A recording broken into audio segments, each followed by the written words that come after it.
What's up, ladies and gents? This is KSigKid coming at you with another Destiny video. Today, we're going to visit Lord Shaxx again.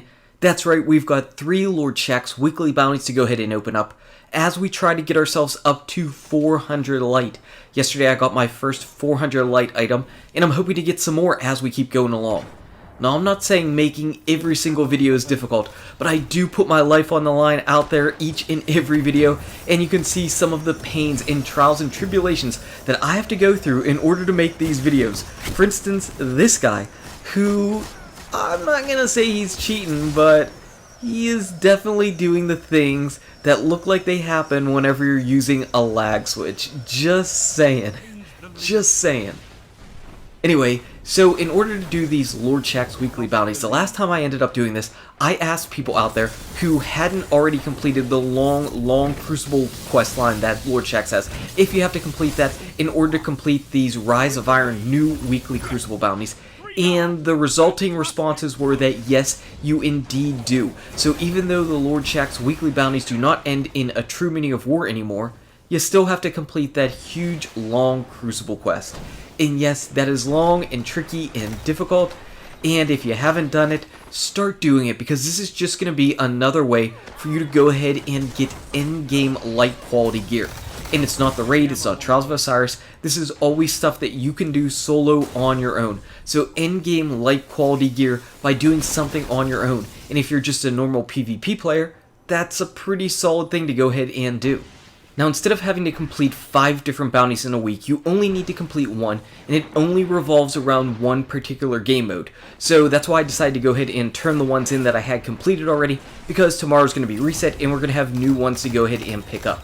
For some reason, these weekly bounties feel like they might be taking a little bit longer to do, but that could also be a case where, because the Rise of Iron dropped, and I'm still actually doing the raid because I'm actually enjoying this particular raid compared to the Kingsfall raid, which I did not enjoy. I feel like maybe I'm just not jumping into PvP as much anymore in the Rise of Iron. So hopefully as time goes on, I'll get into PvP a little bit more, and we'll be able to complete these more often. But right now, what we're actually going to see this week is we're going to see 2 bounties completed on my Warlock and 1 on my Hunter. So on my Warlock, I've got a Clash and a Control weekly bounty to go ahead and turn in. And on my Hunter, I don't know, a Clash or Control, it doesn't really matter. The main reason why I'm mentioning it is because I believe I read or heard somewhere that if you had multiple of these weekly bounties to turn in on one character, that you would only get credit for 1 in a given week. So I'm going to go ahead and show visual proof that no, if you complete multiple ones of these bounties during a week on one particular character, you will still get rewarded. It doesn't matter if you turn 1 in or 2 in, probably 3 or 4, I don't know, however many you could get. But I mean, I was a little bit worried whenever I was turning mine in, because I was like, am I going to waste one of these? I really did not want to waste an in-game light quality reward drop on just some type of bug or glitch. I really didn't, so I'm really glad that it ended up working. Again, as far as these bounties go, that's kind of one of the nice things. Before, you could only hold 1 true meaning of war bounty. So you could hold a number of the other little bounties that would add up and equal to the true meaning of war, but you could only hold 1 of those end-game quality ones. But the change of the Rise of Iron means that there's going to be 1 for pretty much each game mode. So far we've seen a Supremacy, a Clash, a Control, and a Rift one. So that's 4 different ones that you could potentially hold on to. Now, why would you hold on to those right now? You really wouldn't, unless you happen to be a YouTuber and you were just saving up some of those in order to make a compilation type video of the openings. But other than that, unless there happened to be like an April update where you might want to go ahead and save some stuff, like you might save exotic Ingrams with a new light level cap coming, there's no real reason that you would go ahead and save those things. In fact, you probably want to make sure to turn them in, because for instance, say there was a Clash or a Control coming out tomorrow, if I already had one completed, then the one that I was holding on to, it would just kind of be wasted because I couldn't pick up a brand spanking new one and start working on that as I do my Crucible for the week. But overall, again, I'm very happy that we've got this end-game light quality reward ability to go ahead and do solo, because we've got our Nightfall, we've got these, we've got exotic Ingrams, we've got the Trials of Osiris, we've got Iron Banner, and that's basically it as far as getting those end-game rewards. Or you could do the raid. But anyway, here we are on my Hunter, and wow, I was disappointed 18 strange coins? Come on, you've got to do better than that. Now here on my Warlock, we're turning in the Clash 1, and we end up getting a Cryptic Dragon.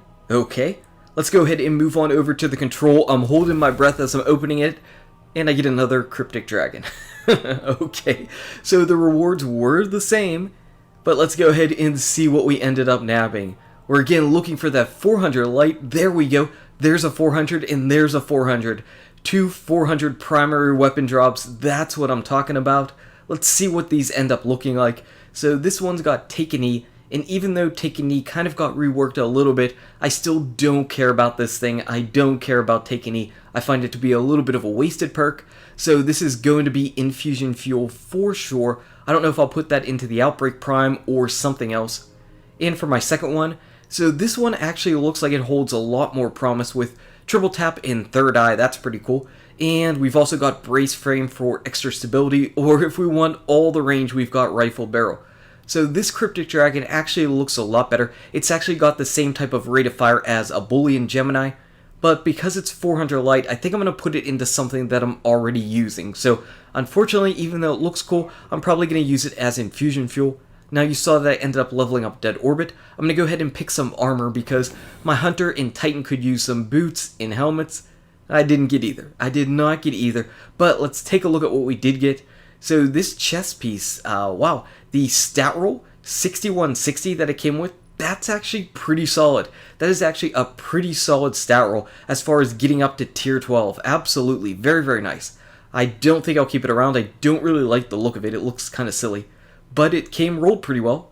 And we also got a Ghost Shell, something that was eluding me all the way up until this final patch, and now I've got loads of Ghost Shells, though I still do not understand the camo in Dead Orbit. That just doesn't make sense to me. But those are my weekly Shaxx bounty rewards, 2 400 light items, and we will just not mention the strange coins.